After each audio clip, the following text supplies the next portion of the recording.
저희 앞으로 우리 예수님 사랑합니다. 백사 나누겠습니다. 좌우에 붙이고 예수님 사랑합니다.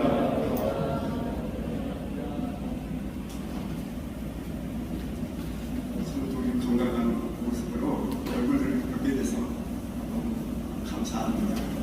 한 달에 한번 흩어져 있는 저희들 와서 같이 나라와 우리 미국에서 기도하게 하시고 분석을 위해서 기도하게 하신 같은 무엇인가 우리의 그 마음을 주님 앞에 한 달에 한 번이라도 할 수 있는 시간 주시는 게 감사합니다.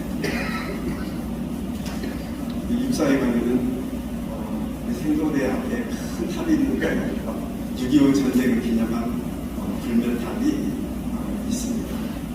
그런데 그 불멸탑 큰 탑 옆에는 조그만 또 하나의 탑이 있는데 그 탑은 잘 알지를 못하는 조그만 그 기능이 생긴 탑이 있는데 제가 화랑성교원에 있으면서 생도들이나 우리 졸업생들에게 그 탑을 가서 반드시 보라고 강조를 합니다.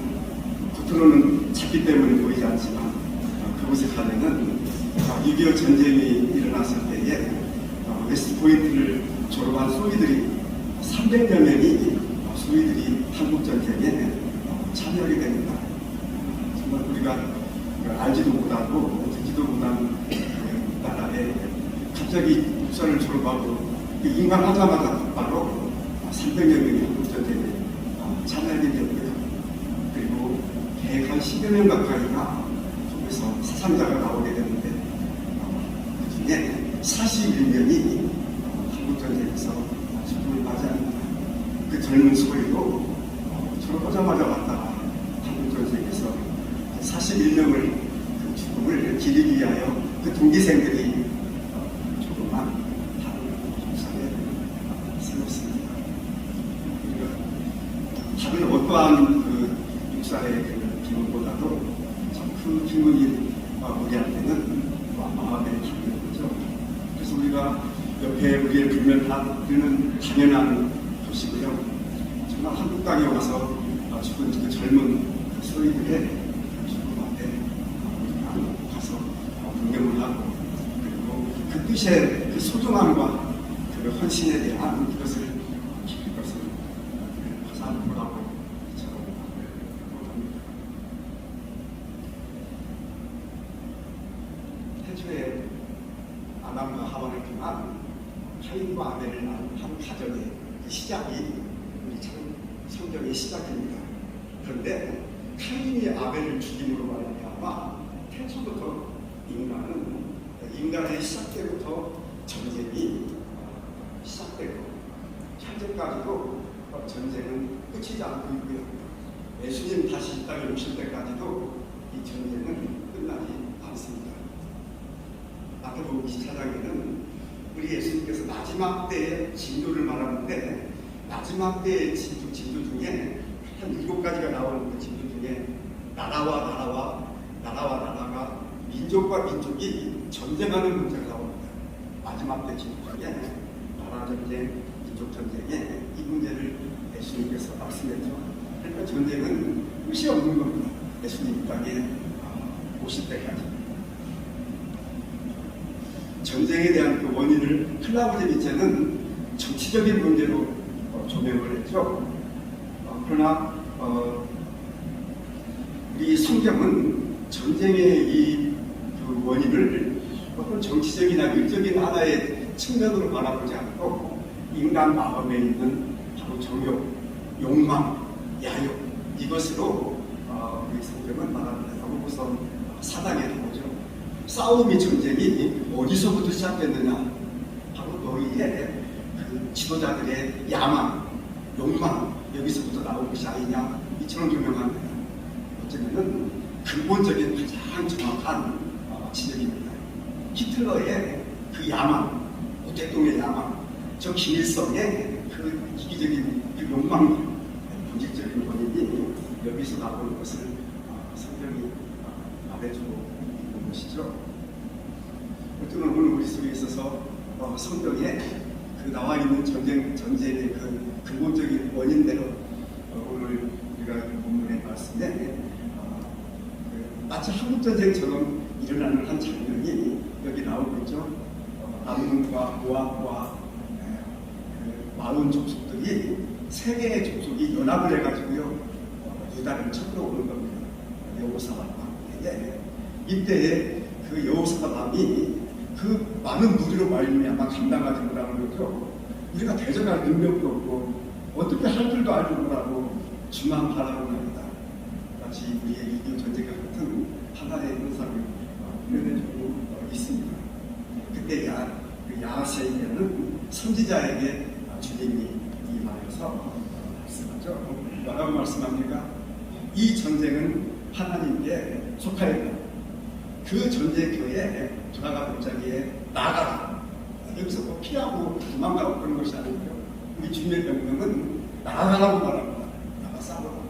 이 전쟁은 하나님께 속하였다는 이 말은 우리 주님이 너희와 함께한다는 뜻이에요.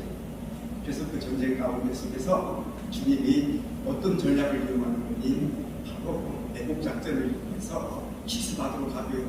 그리고 서로 간에 그 세계의 족속이 연합으로 왔지만은 서로를 잘 알지를 못하죠. 이래가지고 서로를 혼란에 빠뜨려서 서로가 죽이는 이 같은 현상이 발생되므로 그 전쟁을 승리하도록 만드는 이 모습을 우리가 볼 수가 있습니다. 전쟁은 하나님께 속하였다는 이 말은 성경에 두 번 나옵니다. 한 번은 사무엘상 17장에 바로 그 다윗이 골리앗과 싸워나갈 때에 이때 이 다윗이 선포한 것이죠. 너희는 칼과 창을 가지고 나왔지만은 나는 너희가 모욕하고 있는 그 만군의 여호와의 이름으로 나간다고 했습니다. 다윗이. 그러면서 이 전쟁은 하나님께 속하였다. 이 말을 다윗이 선포합니다. 그리고 오늘 야하스의 선지자를 통하여서 이 전쟁은 하나님께 속하였다는 이 말씀이 선포됩니다.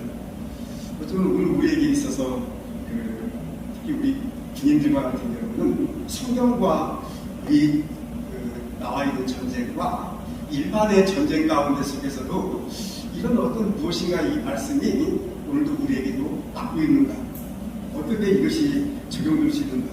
성경의 전쟁은 물론 여호와의 전쟁이죠. 하지만은 우리가 지금 겪고 있는 이런 전쟁 속에서도 이와 같은 음모 사격이 가능한 것이다. 그런데 분명한 답이 있습니다. 이 모든 역사를 주관하시는 분이 하나님이시는 우리가 믿고 있습니까? 네, 믿고 있습니다. 더군다나 지금 현재 일어나고 있는 전쟁은 수많은 생명을 죽이고 있는데 이 전쟁 가운데 하나님이 함께하지 않습니까? 그렇지 않죠. 이건 뭐 엄청난 거죠. 그렇기 때문에 성경의 전쟁이나 일반 전쟁도 마찬가지입니다. 역사의 주관자임을 우리가 믿는다고 고백할진데 하물며 이 엄청난 생명의 희생자가 나오는 전쟁 가운데 속에서도 하나님이 함께한다는 것을 우리가 믿고 있는 겁니다.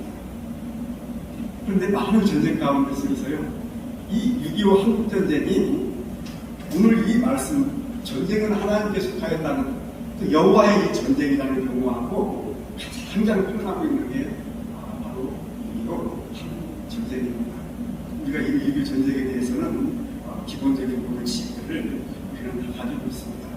그런데 그 여호와 하나님의 전쟁이라는 이 말을 그 전쟁사 6.25 한국전쟁사 가운데 속에서 알 수 있는 이와 같은 몇 가지를 잠깐 말씀드리겠습니다. 우리가 3일 만에 서울이 완전히 넘어가 버리겠죠. 그런데 알 수 없는 한 가지 사건이 일어납니다. 그것이 바로 서울을 갖다가 저들이 점령하고 난 다음에 3일 축제가 일어납니다. 우리가 정권 확대라는 그 밀고 내려갈 때에는 멈춰서는 안 돼요. 그런데 서울을 갖다가 그들이 점령하고 나니까 너무 기분이 좋아서 그런지 3일 동안 그들이 서울에서 축제를 벌이고 이미 3일 동안에 파수지선으로 내려왔기 때문에요. 우리의 전선은 완전히 와해됐어요. 그때 그 전쟁사 가운데 보면은 우리 육군본부에서 한국 군인, 그때 우리의 그 군인들을 통제할 수 있는 숫자는 한 6만 명, 7만 명 받는다고 했습니다. 완전 와해가 돼가지고요. 순식간에 밀어붙이니까 와해가 되어버렸죠. 어쩔 수 없이 한강다리도 폭파하고요. 그런데 놀라운 일이 바로 어떻게 이 상황 가운데 속에서 그대로 밀어붙이면은 전쟁이 끝나는 거죠. 어떻게 방법이 없습니다. 그 상황 속에서. 그런데 3.1이라는 이와 같은 북괴군들의 이와 같은 축제가 잠깐 이 전선을 멈추게 만들었고요. 그리고 수원 지역을 중심으로 해서 재정비할 수 있는 이 엄청난 일이 일어나게 되는 거죠. 이것을 우리가 어떻게 그 전제사 가운데 속에서 설명이 가능한가? 어쩌면은 아까 얘기했듯이 그 전쟁의 원인을 근본적인 지도자의 야망, 욕망 이것으로 바라봤을 때에 그들의 하나의 인간적인 그 측면들이 설명할 수밖에 없는 거죠. 하지만 하나님이 그 마음들을 갖도록 해주시고요. 하지만 우리가 어떤 군의 전략이나 전술적인 측면에서는 전과와 같은 그대로 밀어붙이는 것이 맞는 거 아닙니까? 설명할 때는. 이런 측면들을 우리가 한편으로 여기서 바라보게 되고요. 우리가 유엔군 참전도 또 기적입니다. 우리가 5나라의 상임 이사국 중에 한 나라라도 거부권을 행사하면 유엔군 참전이 불가능한 거예요. 그런데 어떻게 해서 중국이 거기에 대해서 기권하고 그 다음에 소련 대통령이 참석하지도 않고요. 나중에 늦게 왔지만은 그 의의가 어떤 의의입니까? 그 의의가 아마 세계의 의의 중에서 가장 큰 기본 그 의의가 그 상임 이사국의 의의고요. 어떻게 여기에 느껴볼 수가 있나요? 어쩌면 하나님의 설명할 수 있는 것은 무엇인가 주님이 역사하고 있다는 측면을 말해주고 있는 거죠. 그리고 유엔군 참전이 돼서 오는 시간은 너무나 길어요. 이 자체가 바로 무슨 측면은 아닙니다. 그러나 곧바로 트루만 대통령이 미군들의 참전은 곧바로 결정을 했죠. 그래서 미군이 먼저 빨리 오게 된 겁니다. 한국전쟁이 일어나자마자 곧바로 며칠이 안 돼서 메가더가 바로 한강까지 왔어요. 한강까지. 북쪽은 바로 북괴군들이 있고 한강다리를 파괴했고 이 메가더 행보록을 갖다 보게 되면 메가더가 그때 왔어요. 서로가 총탄이 한강에서 서로 쏘는 걸 한강을 보고 그 현장에 메가더가 와 있는 거예요. 그리고 모든 것을 판단하는 겁니다. 뒤에서 오는 것이 아니라 현장에서 판단하는 거죠. 그리고 도무지 이 전쟁은 어떻게 한 방법을 갖다가 메가더로서도 어려운 지경이었는데 그 무너진 한강다리를 통해 흰옷을 입은 사람들 여기서 놀라운 장면이 메가더가 어떻게 해서 지금 전쟁 나서 피난을 가는데 이 사람들은 도대체 어떻게 흰옷을 입고 있는가 이 점을 아주 특이하게 쓰고 있어요. 흰옷을 입은 사람들이 이 전쟁에 왜 일어났는지 그리고 같은 민족 안에서 이 전쟁하는 자체 이것을 잘 빼닫지도 못하고 그들이 그 피난하는 곳을 보고 참 이 민족은 역사 속에 있는 기나긴 하나의 민족인데 대리민족 무엇인가 흰것을 사랑하는 이와 같은 민족이고 무엇인가 그 마음 가운데 속에 이 나라를 향한 그 비전을 새롭게 메가더 속에 갖게 됩니다. 그리고 인천 상륙작전이라는 하나의 부상 왜냐하면 그것밖에는 방법이 없기 때문에 그래요. 다만 한 가지 거칠 수 있는 것이 있다면 그것은 낙동강에서 바로 한 2개월 가까이를 바로 시간을 벌어두는 거예요.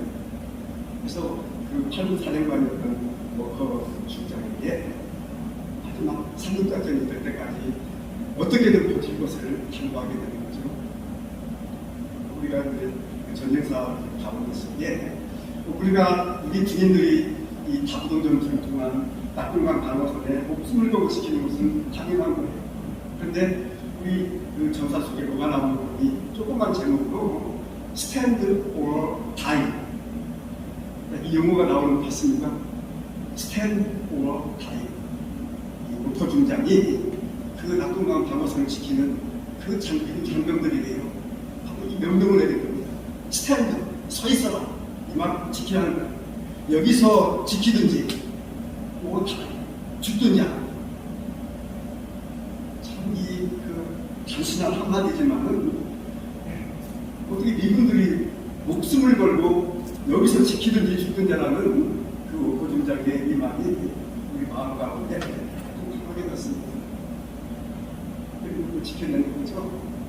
하지만 하나님께서 이 나라를 지키기 위한 약간 한 지도자의 약간 조치관을 통해서 그 명령을 내리고 똑같은 우리와 같은 마음으로 그 낙동강 나파선을 지켜내게 됩니다. 그런데 한 가지 문제가 있었어요. B-29기죠. B-29기가 낙동강하고 북쪽을 건너편을 통해서 계속 북대가는 겁니다. 진다들고.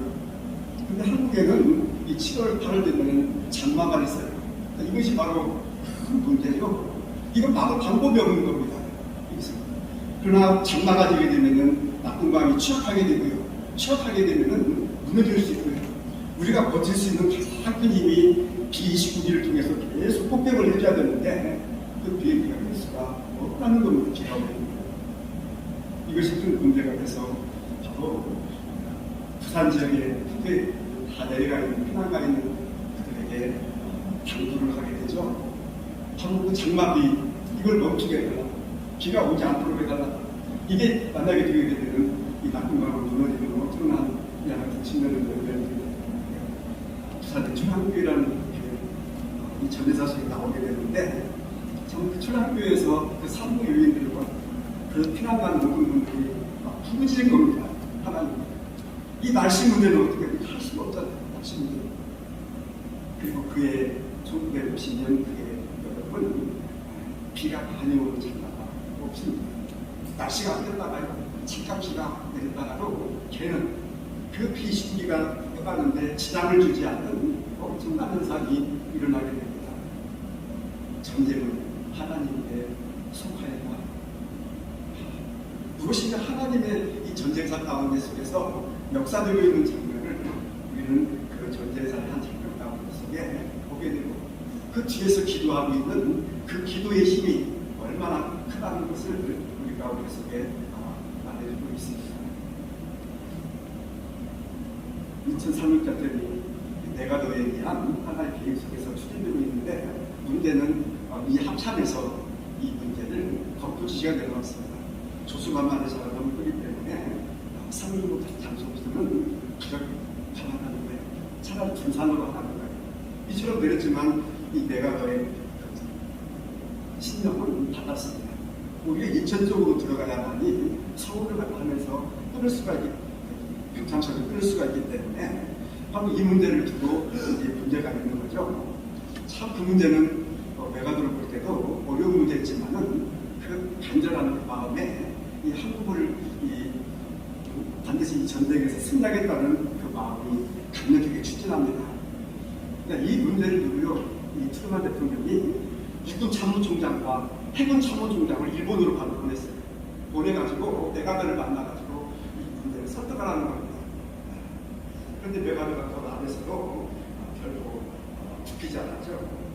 이 해군 참모총장에 대한 선언이 이 선언제독이 이 문제에 대해서 참 이 상륙이라는 자체가 그 해병대들이 가야 되는데 이 문제를 두고 엄청난 잘못한 희생을 치렀기 때문에 반발을 했지만 그러나 메가더가 그것을 하게 되는 중요한 결정할 수 있는 힘이 된 것이 바로 존슨 국방부 장관입니다. 실제 이 총장들은 이 문제를 두고 계속 검토를 시작했지만 존슨 장관이 메가더의 것을 지지하게 됩니다. 곧바로 대통령의 보고에서 승인받게 됩니다. 그리고 그 상륙작전이 성공하게 됩니다. 메가더가 했던 것은 뭐냐? 우리가 불가능하기 때문에 그 지역이 바로 북괴군들도 안 지킨다는 겁니다. 취약하다는 겁니다. 자, 그 논리죠. 오히려 쉽다면은 거기는 지키게 되는 거죠. 이런 측면들이 설득력에 의해서 상륙작전이 이루어지게 되는데 그런 장면 가운데 속에 메가더라는 장면에 신념을 보게 되는 거죠. 우리가 메가더 일부를 아마 읽으실 분들은 알겠지만 메가더 일부 속에 이런 장면이 나오죠. 내가 잠자기 전에는 언제나 내 손에 성병이 있었다. 지금 그 말이 굉장히 막 속상해 오더라고요. 기도했다는 겁니다. 기도하는 진단합니다. 내 50년 동안의 군대 생활의 좌우명은 모든 영광은 하나님께, 모든 공로는 부하에게, 모든 책임은 나에게. 자신의 그 50년의 내가의 군 생활에 그 좌우명을 해보도록 해서 그처럼 고백하는 겁니다. 모든 영광은 하나님께, 모든 공로는 부하에게, 모든 책임은 나에게. 그 진실한, 그리고 독실한 내가를 통해서 이루어지죠. 나중에 훗날 브레밀리가 브레밀리 장군이 이제 내가들 책을 이어받아가지고 그가 내가들을 고백할 때에 정말 인천 상륙작전과 이 모든 것들은 내가더의 한 사람의 신념에서 이것은 이루어졌다. 그러나 놀랍게 하나님은 그의 그 신념을 그대로 이루어질 수 있도록 함께하고 있다는 고백을 합니다. 어쩌면 이 내가더라는 하나의 길을 통해서 하나님이 그 역사를 일으키고 있다는 것. 어쩌면 인간의 야망과 욕망 속에서 전쟁도 일어나면서 수많은 생명을 죽이기도 하지만 이 마귀가 역사하기도 하죠. 그러나 하나님은 또한 지도자를 통해서 또 그처럼 하나님의 전쟁으로 이끌어나가는 것을 볼 수 있습니다. 전쟁은 하나님께 속하였다. 오늘 야시엘을 통해서 그 선지자의 그 여호사밧 왕에게 선포하는 말씀도 바로 담대한 거죠. 우리가 어떤 피하거나 그런 거 아니에요. 다윗도 마찬가지입니다. 담대하게 하나님이 다윗 마음뺨을 받으나마 이 전쟁을 하나님께 속하였다. 그러니까 이 말을 선포하는 겁니다. 다윗도 그 골리앗 앞에서 나갈 때요. 물맷돌을 몇 개 준비한다니까 돌을 갖다 몇 개 준비했죠? 다윗이 5개 준비했어요. 돌 5개. 하나 던져서 안 되면 또 하나 던지고 그래서 5개의 돌을 죽는 이 모습이 사무엘상 10장에 기록되어 있습니다. 우리가 볼 때요, 골리앗이 막 뛰어오면서 창을 가지고 죽고 다윗이 물맷돌을 가지고 골리앗을 향해서 서로 달려갑니다. 서로 간에 무엇인가 창을 던지고 이 물맷돌을 던지려면 거리가 최소한으로 50m 이내로 돼야 됩니다. 서로 달려오면서 그런데 창보단도 물맷돌이 먼저 나가죠. 그런데 물맷돌 하나를 던지고 난 다음에 두 번째 이것이 빗나갔으면은 두 번째 물맷돌을 던질 수가 있습니까? 안 됩니다.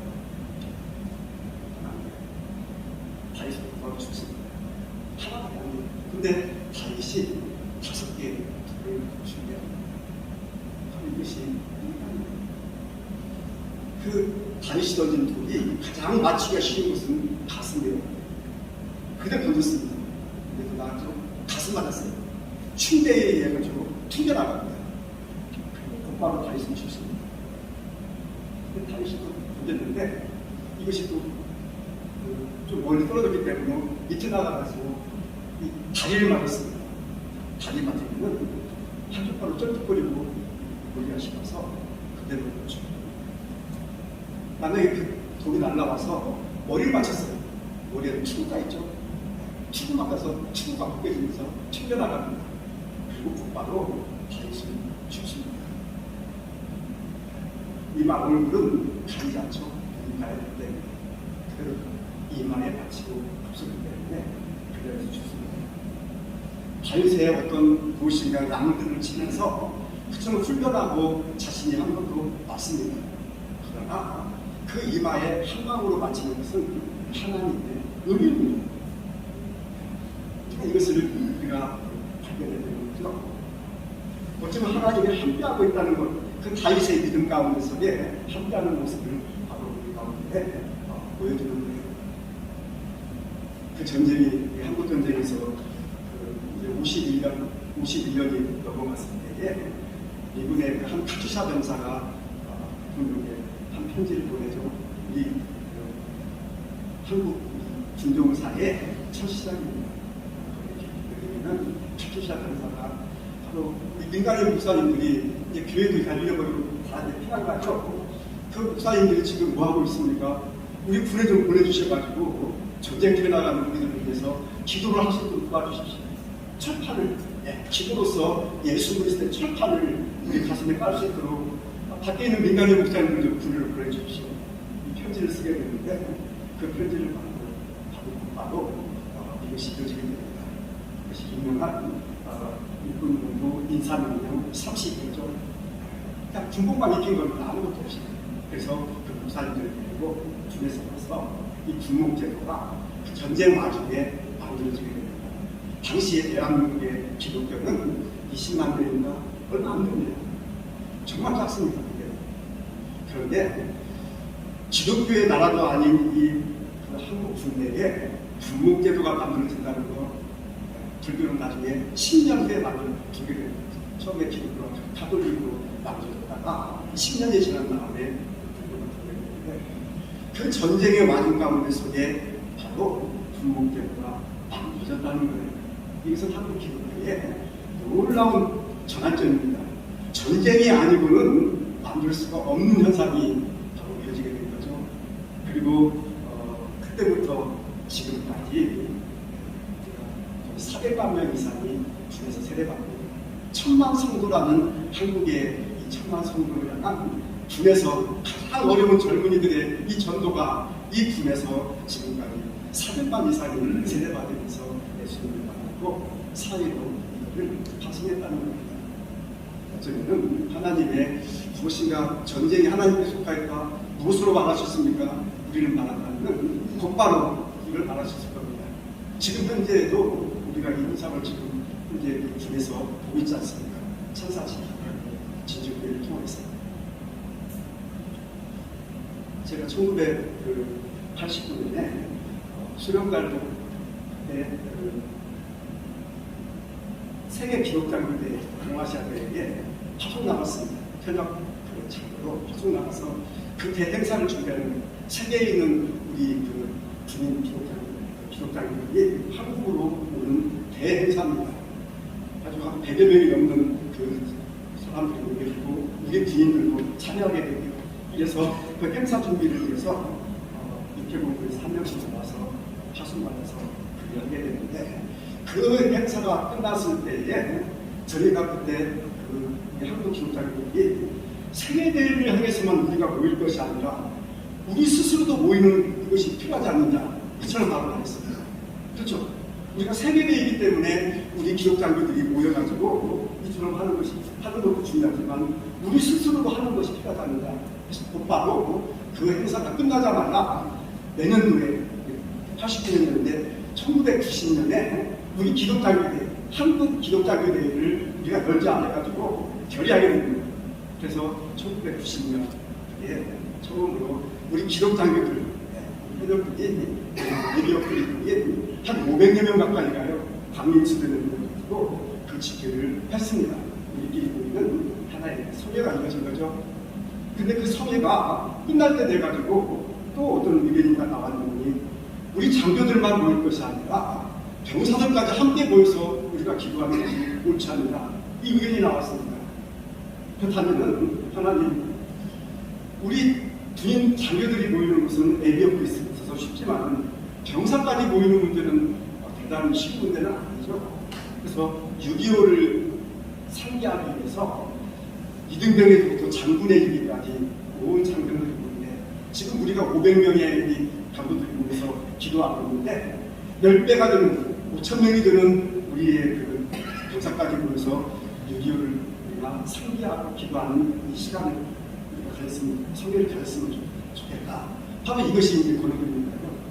그때 우리 앉아있던 모든 장군들이 이것이 가능할 수가 있겠는가 우리 통해서 하나님께 기도하자. 그 말이 선포됐을 때 그 장군들이 의자에 앉아있다가 바닥으로 다 내려갔어요. 그 바닥으로 하나님 그 병사에서부터 온 그 장군의 일까지 우리가 모여서 우리가 기도할 수 있는 성회를 허락해 주십시오. 지금 우리가 500명이 모였지만은 10배가 되는 5,000명이 모일 수 있도록 도와주십시오. 이 기도를 그 바닥에 내려놓고 끝나고 있을 때 거기서 결의한 것이 우주 중국성입니다. 그래서 1992년 처음 지금 현재 오산민이 이루어서 다음 주에 기록하는 중국성이 이것이 92년에 처음 시작되고 오늘은 30일을 맞이하게 됩니다. 어쩌면 무엇인가 하나님이 주교라는 하나의 전쟁 오늘 우리로 하여금 이 주국성회를 하게 만드는 이 모든 것들이 한국전쟁이라는 하나의 전쟁을 통해서 엄청난 이 하나님의 이 기독교 역사를 일으키고 있다는 것을 우리가 보지 않습니까? 전쟁은 하나님께 속하였다. 그래서 우리는 얼마든지 증명해내는 겁니다. 또 하나 또 확실한 그 하나는 바로 흥남철수입니다. 장진호 우리가 그 전투를 통해서 그 위기에 빠졌을 때 그때 그 우리 미군들 한 거의 그 만여 명 정도죠. 완전 포위됐어요. 중국은 12만 명한테 10배가 넘는 중국을 포위해가지고 정말 위기의 그 상황이었고요. 그 영화의 추리 속에서 정말 위기에 보냈는데 하나님이 그걸 다 빠져나올 수 있는 놀라운 은혜를 베풀었습니다. 그리고 흥남에서 철수할 때까지 엄청 역사하죠. 알몬드스가 그 엄청난 그 병력뿐만 아니라 미군들 병력뿐만 아니라 장비까지 실어서 나갈 때 그 화물선을요, 그 장비들을 다 내려놓고 피라민들, 거의 8만 명 가까이 피라민들을 그때 실었습니다. 이것이 유명한 흥남철수죠. 정말 군인으로서 어떻게 그런 일이 가능한 겁니까? 그 알몬드 수장은 바로 인천 상대전때 바로 메가드가 군단장으로 실시간 위에서 바로 우리의 피난 8만 명이 넘는 그 메가드에서 하고 흥남철수 오게 됩니다. 우리가 그 영화 중에 보면 흥남철수 영화 보면 걔가 떠나자마자 그 모래가 겉에 엄청 쌓아놨던 그 장비들을 다 폭파시켜버리죠. 그 대폭파하는 장면을 우리가 영화 속에서 볼 수 있었는데 정말 그런 일이 어떻게 전쟁 가운데 속에서 전쟁 가운데 일어날 수가 모릅니다. 하나님이 역사하고 그 실시간 우리에게 시간을 통해서 그 생명의 소중함을 역사하는 거죠. 바로 이것은 하나님의 촉대가요. 북한에서부터 남한으로 이동하는 겁니다. 1907년 우리가 평양 대두문이 기억합니다.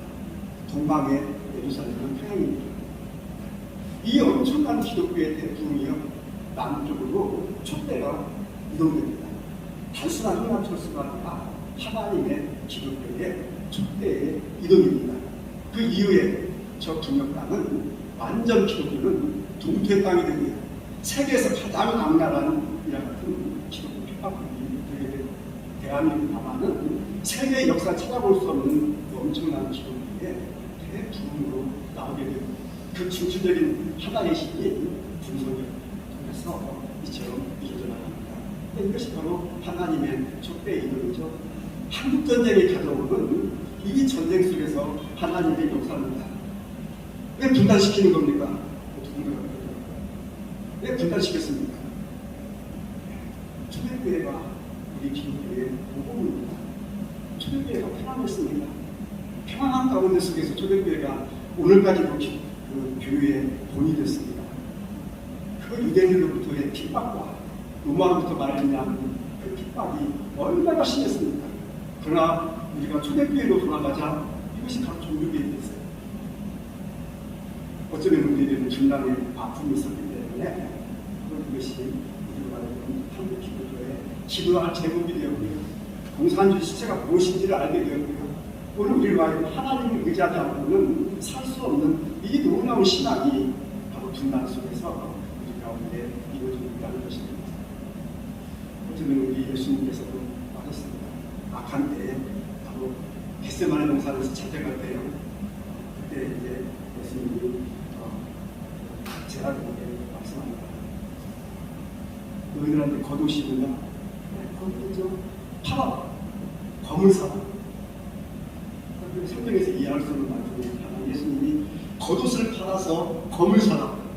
겉옷은 이 사막지역에서는 굉장히 중요하죠.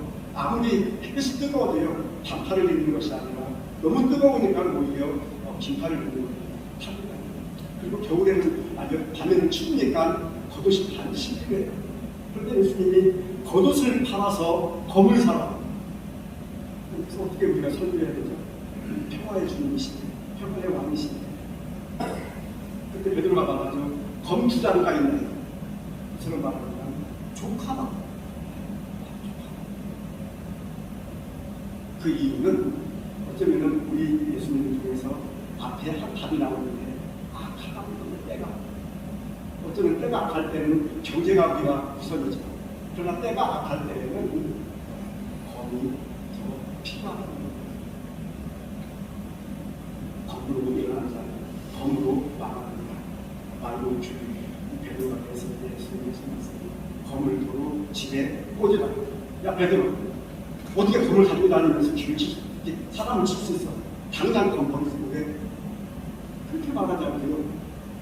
검 가지고 있는 조카가 검을 집에 꽂으라. 검으로 일어난 자는 검으로 망한다.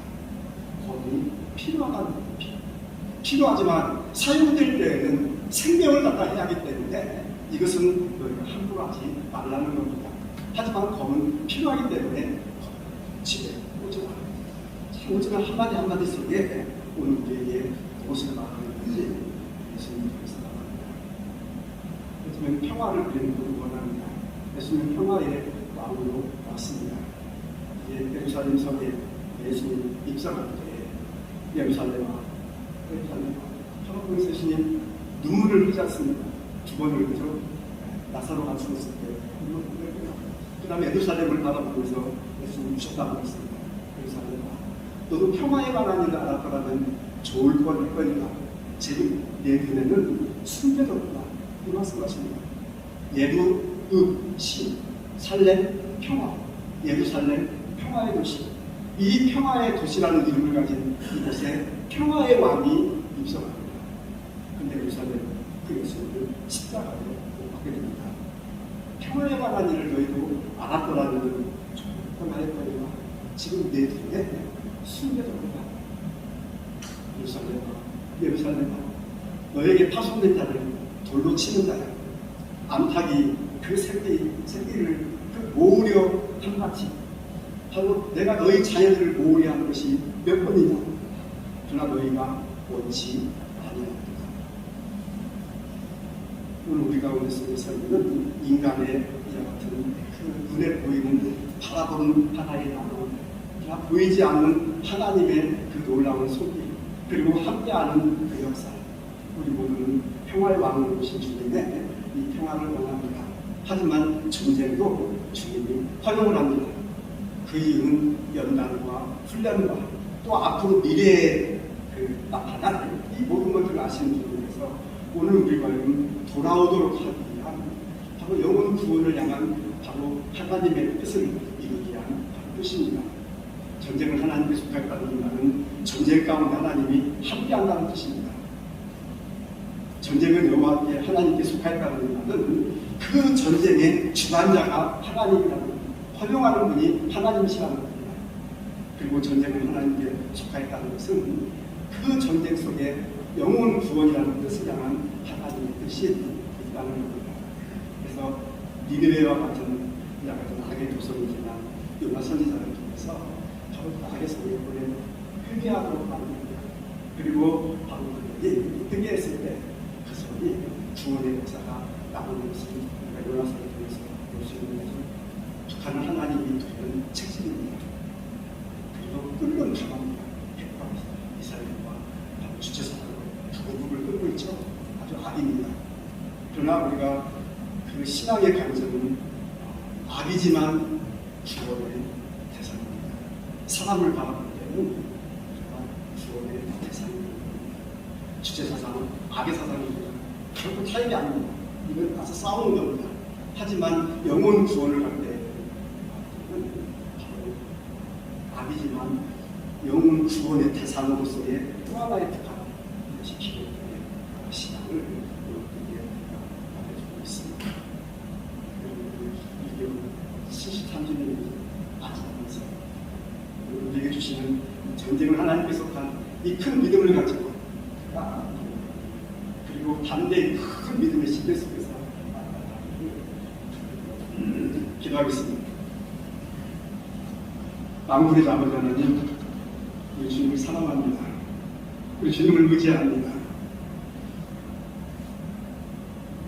금년 우리가 6.25 전쟁 73주년을 우리가 상기하면서 새롭게 코로나를 이겨나서 저희들도 모여서 국성회를 하게 하신 주님 감사합니다. 또 저희들처럼 모여서 주님 앞에 이 예배를 드리게 하시니 감사합니다. 주의 사랑과 은혜로 함께 하시고 믿음의 큰 선물과 평화의 선물을 저희 가운데서 충만케 하여 주시옵소서. 예수님의 이름으로 기도드립니다. 아멘.